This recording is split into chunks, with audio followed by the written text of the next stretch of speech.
दोस्तों नमस्कार, जय हिंद, वंदे मातरम। मेरा नाम है मनोज और आप लोग बने हुए हैं स्टडी पॉइंट के साथ। प्यारे साथियों, आज की वीडियो में हम लोग बात करने वाले हैं बाल विकास एवं शिक्षा शास्त्र। कठिन प्रश्नों का संग्रह आपकी स्क्रीन पर आने वाला है और जुड़ जाने दीजिए सभी लोगों को। जल्दी से जल्दी हम लोग क्लास को रन करेंगे और जो लोग जुड़ चुके हैं उनका वेलकम है स्टडी पॉइंट के यूट्यूब चैनल में। तो प्यारे साथियों, जल्दी जल्दी ज्वाइन कर लो जल्दी आप लोग। ओके, वेलकम सभी का। नमस्कार एक बार फिर से, जय हिंद, वंदे मातरम। और प्यारे साथियों, यहाँ पर आप लोग का जो कमेंट है वो उस पर ध्यान नहीं दूंगा पढ़ने पर, मैं ज़्यादा क्वेश्चन पर ध्यान दूंगा क्योंकि 30 प्रश्न मैं आज की वीडियो में कराने वाला हूँ आपको बाल विकास एवं शिक्षा शास्त्र के। और कठिन प्रश्न रहेंगे आपके, और ये दोनों प्रश्न जो रहेंगे आपके इंग्लिश व हिंदी दोनों में अवेलेबल हैं। ठीक है, तो इसको आप लोग ध्यान से देखिएगा अच्छे से। वैको ओके, बहुत बढ़िया। हो जाओ जो आज जल्दी जल्दी आप लोग शेयर कर दो, लाइक कर दो वीडियो को। पहले क्वेश्चन से हम लोग स्टार्ट करेंगे वीडियो को और आपको जो है ना स्कोर भी बताना है, आपका स्कोर कितना जाता है 30 क्वेश्चन में से। ठीक है, चलिए चलते हैं हम लोग पहले क्वेश्चन की तरफ से। देखिए प्यारे साथियों, पहला क्वेश्चन आपकी स्क्रीन पर आ चुका है। वीडियो तो आप लोगों को क्लियर दिख रही होगी। क्वेश्चन है आपका, टॉय एज रेफर टू, यानी कि खिलौने की जो आयु है वो किसको कहा जाता है? पूर्व बाल्यावस्था को, उत्तर बाल्यावस्था को, शैशवावस्था को, या इनमें से सभी को? बढ़िया प्रश्न है दोस्तों। मैं आप लोगों को इसमें से बता दूं, पूर्व और उत्तर की हम लोग कैसे बात करेंगे। देखिएगा, एक तो होता है पूर्व यानी कि पहले, एक होता है प्यारे साथियों उत्तर। ठीक है, मान लीजिएगा ये जो बाल्यावस्था को हम लोग क्या कर रहे हैं, इसको इंक्लूड कर रहे हैं। तो पूर्व में क्या हो जाएगा, देखो 0 से 6 तो हो जाएगी आपकी आयु शैशवावस्था, 6 से 12 हो जाएगी आपकी बाल्यावस्था। तो हम लोग इसका जो ना आधा कर देंगे, 6 9 और 9 से 12, इस तरह से करेंगे हम लोग। समझ रहे हैं आप लोग? तो प्यारे साथियों, इसका जो आंसर रहेगा पहले क्वेश्चन का, पहला ही ऑप्शन रहेगा पूर्व बाल्यावस्था को। ठीक है, आंसर लगभग सही आ रहे हैं आपके। और आप लोगों ने शेयर नहीं किया वीडियो को, कैसे काम चलेगा डियर? आप लोग शेयर कर दिया करो। प्रश्न संख्या 2, मैं हिंदी में बोल दूंगा बस क्वेश्चन को, कि निम्न में से कौन सी पूर्व बाल्यावस्था की विशेषता नहीं है? पूर्व बाल्यावस्था की विशेषता नहीं है। देखो, दल समूह में रहने की अवस्था, अनुकरण करने की अवस्था, प्रश्न करने की अवस्था और खेलने की अवस्था। तो बाल्यावस्था को जो है ना गैंग एज कहा जाता है। ठीक है, अब मैंने बोला आप लोगों से बाल्यावस्था की विशेषता नहीं है। तो प्यारे साथियों, आपका देखो दले यानी कि समूह में रहने की अवस्था होती है आपकी, प्रश्न भी करता है बच्चा कि सर ये क्या है, और माता पिता से प्रश्न करता है। अनुकरण तो करता है बच्चा, यानी कि किसी को देखकर ही चीज़ों को सीखता है। लेकिन खेलने की अवस्था हम लोग इसको यहाँ पर इंक्लूड नहीं करेंगे। तो 2 नंबर का क्वेश्चन क्या होगा आंसर आपका? डी नंबर हो जाएगा। सही है, चलिए बहुत बढ़िया। और प्रश्न संख्या 3, अगर आप लोगों को वीडियो क्लियर नहीं दिख रही है तो यहाँ से क्या करेंगे, जैसे यूट्यूब है आपका, तो इधर जो है ना 3 डॉट आते होंगे, तो 360 पे कर लीजिएगा इसको। ठीक है, अब क्वेश्चन में बोला गया है कि उत्तर बाल्यावस्था में बालक भौतिक वस्तुओं के किस आवश्यक तत्व में परिवर्तन समझने लगते हैं? द्रव्यमान में, द्रव्यमान और संख्या में, द्रव्यमान संख्या और क्षेत्र में। तो ये भी क्वेश्चन आपका सॉलिड क्वेश्चन रहेगा। प्यारे साथियों, तीनों में अंतर समझने लगते हैं, यानी कि द्रव्यमान में, संख्या में और क्षेत्र में। तो हम लोग यहाँ पर डी नंबर को इंक्लूड करेंगे। क्लियर है? Okay, good. 4 नंबर क्वेश्चन आपकी स्क्रीन पर ये रहा। The meaning of development is, यानी कि विकास का जो अर्थ है वो क्या है? परिवर्तनों की उत्तरोत्तर श्रृंखला है, अभिप्रेरणा के फलस्वरूप होने वाले परिवर्तनों की उत्तरोत्तर श्रृंखला है, अभिप्रेरणा एवं अनुभव के फलस्वरूप होने वाले परिवर्तनों की उत्तरोत्तर श्रृंखला है, और परिपक्वता एवं अनुभव के बीच या फलस्वरूप होने वाले परिवर्तनों की श्रृंखला। तो इसमें हम लोगों को 2 ऑप्शन तो सेम लगेंगे, यानी कि आपको लग रहा होगा सी लगाऊं या डी लगाऊं। चलो मैं आपका कन्फ्यूजन दूर कर देता हूं, आप लोग सी लगा दो, क्योंकि अभिप्रेरणा एवं अनुभव के बीच फलस्वरूप होने वाले परिवर्तनों की उत्तरोत्तर श्रृंखला। प्रश्न संख्या 5, 5 नंबर में बोला गया है, which of the following statement is not correct about development, यानी कि विकास के संदर्भ में कौन सा कथन सत्य नहीं है? देखो, अगर हम लोग इस प्रश्न की बात कर रहे हैं, प्रश्न संख्या आपका कितना था? 5वां नंबर था यहाँ जी। 5 नंबर प्रश्न है आपका ये वाला। तो पहला देखिएगा, विकास की प्रत्येक अवस्था के अपने खतरे हैं। तो बिल्कुल सही बात है भाई, खतरे तो हैं। विकास उकसाने बढ़ाने, अरे वाह, ये आंसर हम लोग को बहुत जल्दी मिल गया। तो हमारा जो आंसर रहेगा 5 का वो बी नंबर रहेगा। प्रश्न संख्या 6। प्रश्न संख्या 6 में बोला गया है कि निम्न में से कौन सा विकासात्मक कार्य उत्तर बाल्यावस्था के उपयुक्त नहीं है। अच्छा, मैं कुछ लोगों को इंग्लिश में देखना होगा, तो वो इंग्लिश देख सकते हैं आप लोग 6 नंबर क्वेश्चन में। देखो, पहला होगा सामान्य खेलों के लिए आवश्यक शारीरिक कुशलताएं, मतलब ये तो पॉजिटिव है भैया आपका, ये तो सही होगा। दूसरा रहेगा प्रोत्साहित व स्त्रोचित सामाजिक भूमिकाओं को प्राप्त करना, अरे वाह, नेगेटिव पूछा था, हम लोगों ने आंसर लगा दिया बी नंबर। आगे बढ़ेंगे, प्रश्न संख्या 7। सामान्य परिपक्वन से पहले प्रशिक्षित करना प्राय जो होता है, क्या होता है वो प्राय? देखो, पहला होगा सामान्य कौशल के निष्पादन के संदर्भ में बहुत लाभकारी होता है, गलत बात आपकी। हानिकारक तो होता ही नहीं, ठीक है, दीर्घकालीन लाभकारी नहीं होता। तो हम लोग लगाएंगे लाभकारी हो या हानिकारक, इस पर निर्भर करता है कि प्रशिक्षण में किस प्रकार की विधि का प्रयोग हुआ है। तो हम लोग क्या लगाएंगे, डी नंबर लगाएंगे। बहुत बढ़िया, सभी का आंसर बहुत अच्छे आ रहे हैं डियर। मैं यहाँ पर नाम तो किसी का नहीं लूंगा, बट आप लोग दो है आंसर देते रहिएगा। प्रश्न संख्या 8, मोस्ट क्वेश्चन की कैटेगरी में रख लीजिएगा 8 नंबर को। 5 वर्ष का राजू अपनी खिड़की के बाहर तूफान को देखता है। बिजली चमकती है और कड़कने की आवाज़ आती है। राजू शोर सुनकर उछलता है। ध्यान रखना, राजू क्या कर रहा है, शोर सुनकर उछल रहा है। बार बार ये घटना होती है। फिर देखो, यह घटना हो रही है ना, यानी कि राजू क्या कर रहा है, उछल रहा है। लेकिन फिर क्या, कुछ देर के लिए शांति हो गई। इसके बाद बिजली कड़कती है दोबारा से। राजू बिजली की गर्जना सुनकर फिर दोबारा से उछलता है। तो ये जो है राजू का उछलना किस सिद्धांत पर मतलब आधारित है, या कह सकता हूँ कि सीखने के किस सिद्धांत का एग्जाम्पल है। तो ये क्वेश्चन आपका बेहतरीन क्वेश्चन, क्रिया प्रसूत अनुबंधन, आंसर रहेगा शास्त्रीय अनुबंधन, पहला वाला। ठीक है, शास्त्रीय अनुबंधन का आंसर रहेगा प्यारे साथियों पहला ऑप्शन आपका, बहुत सटीक आंसर, बहुत अच्छा क्वेश्चन है आपका।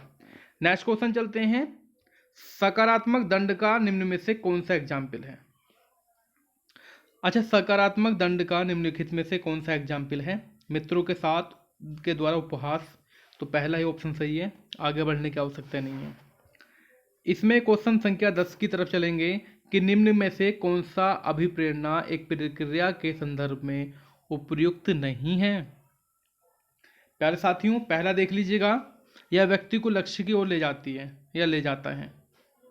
ठीक है, यह व्यक्ति की शारीरिक आवश्यकताओं की संतुष्टि करता है। यह मनोवैज्ञानिक आकांक्षाओं को प्राप्त करने में सहायता करता है। यह व्यक्ति को अपरिय स्थिति से दूर रखता है। 10 नंबर क्वेश्चन आपका, देखो ये आपका पहला सही है, दूसरा सही है, तीसरा सही है, लेकिन डी नंबर सही नहीं है आपका, क्योंकि मोटिवेशन के बारे में हम लोग बात कर रहे थे। ठीक है, यानी कि कौन सा कथन अभिप्रेरणा एक प्रक्रिया के संदर्भ में उपयुक्त नहीं है। ठीक है, गुड। 11 नंबर देख लीजिएगा, किसी उद्दीपन के निरंतर दिए जाने से व्यवहार में होने वाला जो अस्थायी परिवर्तन होता है वो क्या होता है। अस्थायी परिवर्तन, अरे वाह, very very very most question.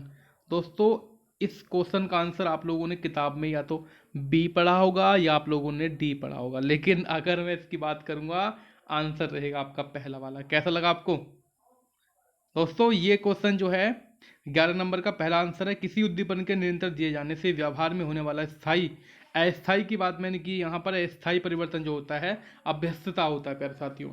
ठीक है, प्रश्न संख्या 12, प्रत्येक क्वेश्चन को मैं सही बता रहा हूँ यहाँ पर, जो कि बोर्ड के अकॉर्डिंग सही माने गए हैं। सही है, विद्यार्थियों की अभिवृत्तियों में परिवर्तन के लिए निम्न में से किस विधि का प्रयोग अध्यापक को नहीं करना चाहिए।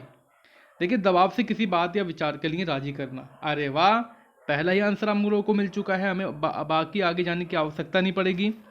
हम लोग चलते हैं प्रश्न संख्या 13 की तरफ। प्रश्न संख्या 13 में बोला गया है कि उपलब्धि अभिप्रेरक के संबंध में निम्नलिखित में से या निम्न में से कौन सा कथन सही है।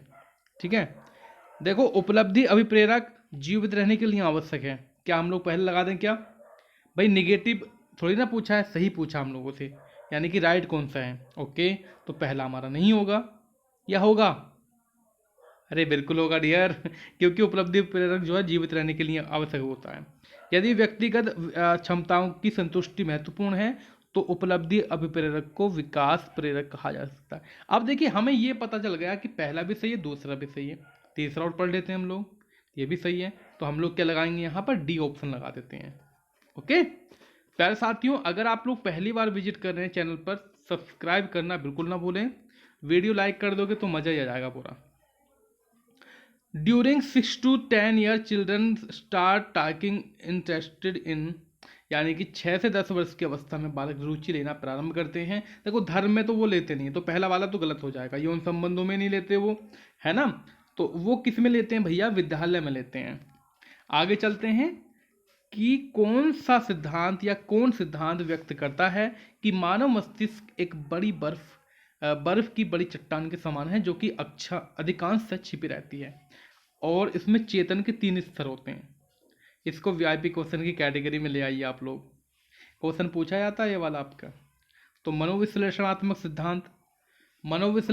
सिद्धांत के प्रतिपादक कौन थे, मैस्लो।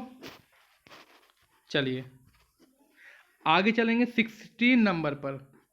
कुछ लोगों का कहना है कि जब बालकों को गुस्सा आता है वो खेलने के लिए चले जाते हैं, जब तक कि पहले से अच्छा महसूस नहीं करते। उनके व्यवहार में निम्न में से कौन सा या कौन प्रतिरक्षा तंत्र प्रतिलक्षित होता है। तो ये आपका होता है विस्थापन। क्या होता है, विस्थापन। नेक्स्ट क्वेश्चन देखिएगा, समायोजन से तात्पर्य स्वयं का विभिन्न परिस्थितियों में अनुकूलन करना है ताकि किसको संतुष्ट किया जा सके। ये भी आपका वीआईपी क्वेश्चन की कैटेगरी में है। प्यारे साथियों ध्यान रखना, ये क्वेश्चन अगर आपका आ जाएगा तो नीड हम लोग लगाएंगे, नीड्स यानी कि आवश्यकताओं को। नेक्स्ट क्वेश्चन देख लीजिए 18 नंबर। निम्न में से कौन सा भावात्मक बाधा को प्रदर्शित नहीं करता, बाल अपराध, कमजोरों को डराने वाला, भगोड़ापन और स्वालीनता। 18 नंबर स्वालीनता। दोस्तों मेरे ख्याल से आपको वीडियो पसंद आ रही होगी, ठीक है। देखिए कमेंट पर मैं फोकस इसलिए नहीं कर रहा हूँ क्योंकि यहाँ पर जो ना मतलब थोड़ा सा लैपटॉप में कमेंट मैं देख नहीं पा रहा हूँ, और आप लोग बेफिक्र रहिएगा, कमेंट से कुछ नहीं होता, यानी कि नाम बोलने से कुछ नहीं होता, बस जो होता है हमारी जो नॉलेज है उससे होता है, ठीक है। आप लोग लास्ट में अपना स्कोर लिख देना, कितना स्कोर गया आपका, तो अच्छा रहेगा। तो आप लोग दोस्तों लाइक वाइक तो कर ही रहे होंगे आई होप। प्रश्न संख्या 19, निःशक्त बालकों की शिक्षा के लिए प्रावधान किया जा सकता है, समावेशी शिक्षा द्वारा, मुख्य धारा में डालकर, समाकलन द्वारा, इनमें से कोई नहीं। डियर स्टूडेंट, समावेशी शिक्षा द्वारा यानी कि ये क्वेश्चन देखो समावेशी आता लिखा हुआ या समावेशित आता है, तो ऐसे क्वेश्चन में आप लोग ऐसा मान के चलिएगा कि जो शिक्षा चल रही है वो समावेशी यानी कि सबको इंक्लूड करना है, तो उसी प्रकार से इस क्वेश्चन में भी हम लोग लिखेंगे, है ना। चलिए 20 नंबर है, which of the following is not a characteristics of mental retardation, यानी कि इनमें से कौन सी मानसिक मंदता की विशेषता नहीं है। बुद्धि लब्धि का 25 से 70 के मध्य होना, मतलब जो बुद्धि लब्धि है वो 25 से 70 के मध्य है होना, है ना। और दूसरा रहेगा इसमें धीमी गति से सीखना एवं दैनिक जीवन की क्रियाओं को न कर पाना, वातावरण के साथ अनुकूलन में कठिनाई, अंतर्व्यक्तिक संबंधों का कमजोर होना। तो यही वाला लगा दो आप लोग, डी नंबर वाला। सोच विचार किस बात के है। नेक्स्ट क्वेश्चन, विद्यार्थियों के अच्छे मानसिक स्वास्थ्य को बनाए रखने के लिए कौन सा तरीका सर्वाधिक यानी कि अधिक महत्व। हाँ जी, क्या हुआ, अरे वाह। देखिए इसका आंसर लगाएंगे हम लोग, अध्यापक की भूमिका एवं विद्यालय वातावरण। दोस्तों अगर विद्यालय का वातावरण अच्छा नहीं है तो बच्चा कहाँ से सीख पाएगा अच्छे से, और सबसे जो मेन रोल रहता है वो रहता है टीचर का, ठीक है। तो डी नंबर लगाएंगे हम लोग। इसके बाद देखिए क्वेश्चन क्या रहेगा आपका, चिल्ड्रन, अच्छा हिंदी में पढ़ देता हूँ कि कमजोर वर्ग के बालक से क्या तात्पर्य है, कमजोर वर्ग के बालक से क्या तात्पर्य है। ऐसे अभिभावकों के बालक जिनकी वार्षिक आय कम है। तो भाई कमजोर बालक से आय से क्या मतलब, तो भाई पहला वाला तो हमारा गलत हो जाएगा बिल्कुल ही, है ना। पहला वाला तो हमारा गलत होगा कि नहीं होगा, गलत। दूसरा, ऐसे अभिभावक के बालक से जो वंचित वर्ग में आते हैं। गलत बात आपकी, गरीबी रेखा से नीचे। अब देखिए हमारा क्या बचा, ऐसे अभिभावकों के बालकों से जो सरकार द्वारा न्यूनतम सीमा की वार्षिक आय की सीमा से नीचे के वर्ग में आते हैं। नेक्स्ट क्वेश्चन आपकी स्क्रीन पर रहेगा कि शिक्षक अधिकार अधिनियम 2009, ओहो कहाँ लग रहा है ये ऑप्शन, बोल रहा हूँ मैं इस वाले क्वेश्चन को, ठीक है। तो निर्दिष्ट किया गया है कि कक्षा 1 से कक्षा 5 तक यदि प्रवेश दिए गए विद्यार्थियों की संख्या 200 से अधिक है तो विद्यार्थी अध्यापक जो आवश्यक अनुपात रहेगा वो कितना रहेगा, 30 रहेगा, 40 रहेगा, 45 रहेगा और 50 रहेगा। क्या कहते हो, क्या लगा दें? लो फिर नहीं मानते तो आप लोग 40 लगा देते हैं, ध्यान रखना 40। नेक्स्ट क्वेश्चन रहेगा आपका कि क्रियात्मक अनुसंधान के संदर्भ में या संबंध में कौन सा कथन सही नहीं है। 24 नंबर, यह अध्यापकों एवं व्यवसाय से जुड़े लोगों के लिए किया जाता है, ये तो गलत हो जाएगा। समस्या समाधान के लिए ये भी किया जाता है। व्यापक स्तर पर निर्णय लेने के लिए सूचना संकलन का कार्य इसमें, और वाह, तीसरा लगा दीजिएगा। 25 नंबर, निम्न में से कौन सा कथन शिक्षण के बारे में सत्य नहीं है। शिक्षण के बारे में सत्य नहीं है। देखो शिक्षण में सुधार किया जा सकता है, बिल्कुल सही है। शिक्षण औपचारिक अनौपचारिक दोनों ही होता है, बिल्कुल सही बात है। मतलब औपचारिक तो वो होता है जिसमें हम लोगों को पूरा पता लगता है कि टीचर कौन है, समय क्या है, सब्जेक्ट क्या है। लेकिन भैया अनौपचारिक शिक्षा वो होती है जो हमें परिवार से मिलती है। हमें नहीं पता कौन टीचर है, कौन क्या नहीं है।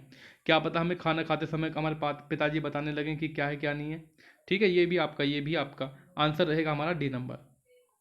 नेक्स्ट क्वेश्चन 26 नंबर, राष्ट्रीय पाठ्यचर्या रूपरेखा 2005 में गुणवत्ता आयाम शीर्षक के अंतर्गत अधिक महत्व दिया गया है।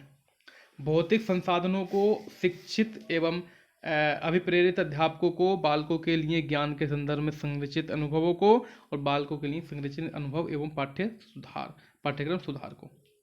26 नंबर लगाइए आंसर अपना, डी नंबर लगा दें क्या?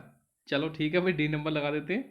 ओके 27 नंबर क्वेश्चन ये रहा कि राष्ट्रीय पाठ्यचर्या रूपरेखा 2005 में निम्न में से किस परीक्षा संबंधी सुधारों को सुझाया गया है। कक्षा 10 की परीक्षा ऐच्छिक हो, नहीं भैया इसको ही लगा देते हैं हम लोग, आगे बढ़ने की आवश्यकता न पड़ रही हमें, ठीक है। हाँ जी, नेक्स्ट क्वेश्चन की तरफ चलते हैं। 28 नंबर, दबाव को कम करने एवं परीक्षाओं में सफलता के लिए आवश्यक क्या रहेगा।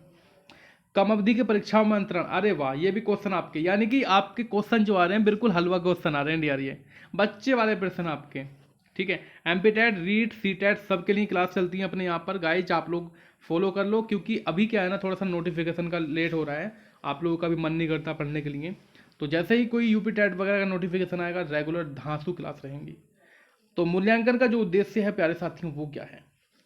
देखिए मूल्यांकन का उद्देश्य मैं डायरेक्टली आंसर बता देता हूँ, डी नंबर, उत्पादन जीवन जीने के लिए शिक्षा किस सीमा तक तैयार हो पाई है या कर पाई है, फीडबैक प्रदान करना। फीडबैक किसको बोलते हैं हिंदी में, पुष्टि पोषण को।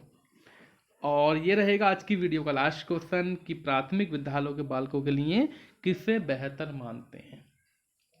वीडियो को मानेंगे क्या, गलत बात। प्रदर्शन, गलत बात। हम लोग मानेंगे स्वयं के द्वारा किया गया अनुभव, ये आपका इंपॉर्टेंट रहेगा प्यारे साथियों। प्राथमिक स्तर पर बालकों के लिए जो मानेंगे स्वयं के द्वारा किया गया अनुभव सही रहेगा। अब दोस्तों मुझे बताइएगा आपका 30 में से स्कोर कितना रहा है, 30 में से आपका स्कोर कितना रहा है, बताइए जल्दी से। शाबाश जी, बहुत बढ़िया। तो गाइज अगर आपको रियल में वीडियो अच्छी लगी हो, एक भी क्वेश्चन अगर आपके समझ में आया हो, तो मैं आप लोगों से रिक्वेस्ट करूंगा वीडियो को शेयर करने के लिए और वीडियो को लाइक करने के लिए, ठीक है। अगर नहीं आई हो वीडियो पसंद, एक भी क्वेश्चन सही नहीं लगा हो तो रहने दीजिए, इतनी तकलीफ करने की आवश्यकता नहीं है डियर आपको, ठीक है। चलिए मिलते हैं नेक्स्ट क्लास में, thank you so much, bye bye. और गाइज एक काम और कर लेना आप लोग, अनअकैडमी पर फॉलो कर लेना, अनअकैडमी पर पढ़ाता हूँ गाइज मैं प्लस कोर्स में, तो मनोज कुमार के नाम से सर्च कर लेना या मैं आपको लिंक दे दूंगा वीडियो के नीचे, वहाँ से जाकर फॉलो कर लेना, ठीक है। Thank you, bye bye.